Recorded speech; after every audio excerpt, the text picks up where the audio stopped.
আজি কিছুদিনৰ পৰা ৰাজ্যৰ ৰাজনীতিত এটা নতুন প্ৰতিযোগিতাৰ উদ্ভৱ হোৱা দেখা গৈছে আৰু সেই প্ৰতিযোগিতাটো হৈছে কোনোবাই যদি ৰাজনৈতিক দল খুলিছে আকৌ একে সময়তে কোনোবাই এটা পাৰ্টিত জইন কৰিছে আকৌ কোনোবাই এটা অন্য পাৰ্টিত জইন কৰিছে এক নতুন পৰিৱেশ জাগ্ৰত হোৱা আমি দেখিবলৈ পাইছো আৰু এইটো জাগ্ৰত হোৱাৰ কথাও আছে যিহেতু ইলেকশ্যন সমাগত হয়তো আৰু 7-8 মাহ পিছতে অসমৰ যি বিধানসভা নিৰ্বাচন সেই নিৰ্বাচন অনুষ্ঠিত হ'ব আৰু এই নিৰ্বাচনৰ সময়খিনিত হয়তো সকলোৱে নিজৰ নিজৰ অংকত ব্যস্ত হ'বৰ কাৰণে সময় হৈ গৈছে আৰু সেই ব্যস্ততাৰ প্ৰতি লক্ষ্য ৰাখিয়ে নিজৰ অংকৰ প্ৰতি ব্যস্ততা ৰাখিয়ে হয়তো আজি কেইদিনমান আগতে হোৱা যি কা আন্দোলনৰ প্ৰতিবাদ যি কা আন্দোলন এটা বিদ্বেষী যি চৰকাৰ বিদ্বেষী মনোভাৱ সেই মনোভাৱটো হয়তো এই সময়ত নিজৰ স্বাৰ্থৰ বাবে নিজৰ অংকৰ বাবে হয়তো সকলোৱে পাহৰিবৰ কাৰণে বাধ্য হৈছে সেয়া আমি স্পষ্টভাৱে দেখিবলৈ পাইছো কেইদিনমান আগতে যেতিয়া কৰোনাৰ পেণ্ডামিক আৰম্ভ হোৱাৰ আগলৈকে যি কা আন্দোলনৰ যি প্ৰতিবাদ সেই প্ৰতিবাদে সমগ্ৰ অসমৰ আকাশ বতাহ কঁপাই তুলিবৰ কাৰণে সক্ষম হৈছিল সমগ্ৰ অসম স্তব্ধ হৈ গৈছিল সমগ্ৰ অসমত ইণ্টাৰনেট কেইবাদিনৰ কাৰণে বন্ধ হৈ গৈছিলে আৰু সেই আন্দোলনতে কা আন্দোলনতে 5জনকৈ ডেকা ল'ৰা শ্বহীদ হ'বৰ কাৰণে সক্ষম হৈছিলে আৰু সেই তেওঁলোকৰ শ্বহীদ যি 5জনকৈ ডেকা ল'ৰা হৈ গ'ল কিন্তু তেওঁলোকক আজি মনত কৰিবৰ কাৰণে কাৰো আজৰি নাই কাৰণ আজৰি নোহোৱাৰ কাৰণটো হ'ল এই সময় নিজৰ অংকক লৈ ব্যস্ত হোৱাৰ সময় যিটো সময়ত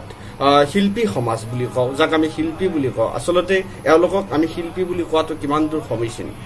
এজন শিল্পী বুলি কোৱাৰ লগে লগে আমাৰ মনত আহে জ্যোতিপ্ৰসাদ আগৰৱালাৰ কথা এজন শিল্পী বুলি কোৱাৰ লগে লগে আমাৰ মনত আহে জ্যোতিপ্ৰসাদ আগৰৱালা শিল্পী বুলি কোৱাৰ লগে লগে কলাগুৰু বিষ্ণুপ্ৰসাদ ৰাভাৰ কথা আমাৰ মনলৈকে আহে কিন্তু এইসকল ব্যক্তিক দুটা গান গাই অসমৰ জনমানসত জনপ্ৰিয়তা লৈ নিজৰ স্বাৰ্থৰ বাবে প্ৰতিটো সময়ত কাম কৰা এই ব্যক্তিসকলক আমি শিল্পী বুলি কোৱাটো হয়তো কৰবাত সমীচীন নহ'ব যিকেইজন ব্যক্তিয়ে আজি কেইদিনমান আগলৈকে চৰকাৰ বিদ্বেষী যি মনোভাৱ কৰি তেওঁলোকে ৰাজপথত ওলাই আহি কা আন্দোলনৰ প্ৰতিবাদ কৰিবৰ কাৰণে সক্ষম হৈছিল যিটো সময়ত তেওঁলোকে উৎকণ্ঠ কথাৰে তেওঁলোকে ক'বৰ কাৰণে বাধ্য হৈছে যে আমি কেতিয়াও চৰকাৰৰ এই সিদ্ধান্তক মানি নলওঁ আৰু আগন্তুক নিৰ্বাচনৰ বাবে এই চৰকাৰক আমি উফৰাই পেলাব লাগিব এনেকুৱা ধৰণৰ বিভিন্ন মন্তব্য সেই সময়ত দিয়াৰ আমি দেখিবলৈ পাইছিলোঁ কিন্তু 5 মাহ নহওঁতে ইমান কম সময়ৰ ভিতৰত কিমান আত্মকেন্দ্ৰিক হ'ব পাৰে কিমান স্বাৰ্থপৰ হ'ব পাৰে মানুহ 5 মাহৰ ভিতৰতে এটা খুব কম সময়ৰ ভিতৰতে কেনেকুৱা উলটি বাগৰ মাৰিব পাৰে যিজন শিল্পী আকৌ এবাৰ মোদী চৰকাৰ বুলি গান গাই জীৱনৰ আটাইতকৈ ডাঙৰ ভুল হোৱা বুলি যি সিদ্ধান্ত বুলি ক'ব পাৰিছিলে এটা টেলিভিছন শ্ব'ত সেই একেজন ব্যক্তিয়ে আকৌ এটা নতুন ৰূপ দেখাবৰ কাৰণে সক্ষম হ'ল কিমান নিৰ্লজ্জ কিমান আত্মকেন্দ্ৰিক হ'ব পাৰে কিমান স্বাৰ্থপৰ হ'ব পাৰে আৰু এইসকল ব্যক্তিক আমি তেওঁলোকক যোগ্য স্থান দিয়াটো উচিত জানো তেওঁলোকৰ যি যোগ্য স্থান সেই যোগ্য স্থানটো আমি তেওঁলোকক বহুৱাব লাগে তেওঁলোকক আমি শিল্পী বুলি কোৱাতকৈ তেওঁলোকক আমি বেপৰোৱা মানসিকতাৰ কথা কোৱাটো বেছি ভাল হ'ব তেওঁলোক খুব বেছি ব্যক্তিকেন্দ্ৰিক তেওঁলোকৰ কোনো জাতীয়তা বোধ তেওঁলোকৰ কোনো জাতীয় সত্তা কেতিয়াও থাকিব নোৱাৰে কাৰণ যি মানুহে 5 মাহ আগৰ আৰু 5 মাহ পিছত দুটা ৰূপ দেখুৱাব পাৰে সেই মানুহজনে জাতিটোৰ প্ৰতি তেওঁলোকৰ কিমানখিনি দায়বদ্ধতা থাকিব পাৰে এই তাৰ প্ৰমাণ হয়তো আমাৰ এনেকুৱা লাগে 2019 চনত হোৱা প্ৰতিবাদটো সেই প্ৰতিবাদটো কৰবাত সেই প্ৰতিবাদটোতো এইসকল ব্যক্তি যি মানুহক এণ্টাৰটেইনমেণ্ট কৰিবৰ কাৰণে বাধ্য হয় যি মানুহক এণ্টাৰটেইনমেণ্ট কৰাৰ কাৰণে পইচা লয় যি এণ্টাৰটেইনমেণ্ট বাবদ তেওঁলোকে পইচা লয় এই ব্যক্তিসকলো হয়তো যি এপ্ৰিল মাহত যি আমাৰ বিহুৰ বিভিন্ন ফাংচন জড়িত হৈছে সেই বিহুৰ ফাংচনসমূহক আগত ৰাখিয়ে সেই কা আন্দোলনত হয়তো কৰবাত অসমীয়া মানুহৰ আৱেগিক যিটো উত্তেজনা যি আৱেগিক যি অৱস্থান সেই আৱেগিক অৱস্থানটোৰ মাজত সোমাই গৈ কৰবাত বিহুৰ মঞ্চত তেওঁলোকে আৰু দুখন বিহু মঞ্চত তেওঁলোকৰ কাম কৰিবৰ কাৰণে তেওঁলোকৰ গান গাবৰ কাৰণে সুবিধা পোৱাৰ উদ্দেশ্যে বা নিজৰ পইচা ঘটাৰ কাৰণে সেই আন্দোলনটোত জড়িত হৈছিল নেকি আৰু যদি হোৱা নাছিল যদি অসম মাতৃক ভাল পাই অসমীয়া জনজীৱনক ভাল পাই অসমীয়াৰ লগত থাকি তেওঁলোকে আন্দোলনত জড়িত হৈছিল তেনেহলে 5 মাহৰ পিছতে তেওঁলোকৰ এই উলটি বাগৰটো কিয় এই সন্দৰ্ভত হয়তো অসমীয়া ৰাইজে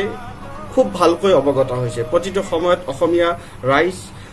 ৰাজনৈতিকভাৱে খুব সচেতন, প্ৰত্যেকে দেখি আছে।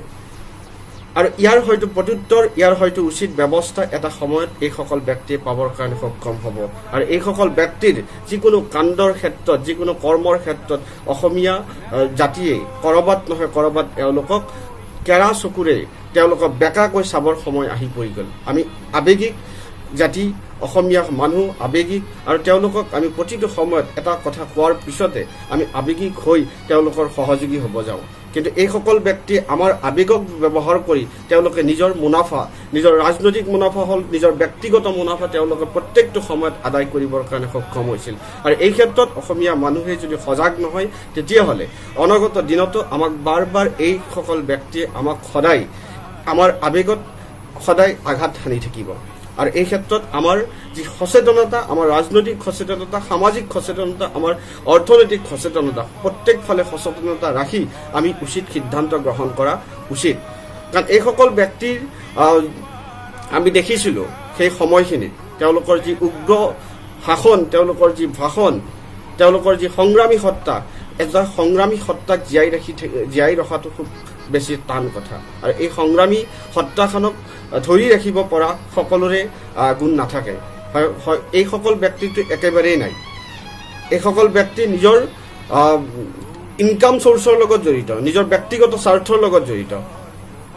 সময় সমাগত এইসকল ব্যক্তিক অসমীয়া ৰাইজে এটা উচিত তেওঁলোকৰ যি স্থান, সেই স্থানটোত তেওঁলোকক বহোৱাৰ কাৰণে চেষ্টা কৰিব লাগে। তেওঁলোকৰ যি বেপৰুৱা মানসিকতা, সেই বেপৰুৱা মানসিকতাৰ উচিত প্ৰত্যুত্তৰ প্ৰত্যেকজন অসমীয়া ৰাইজে দিয়া উচিত। ধন্যবাদ। জয় অসম।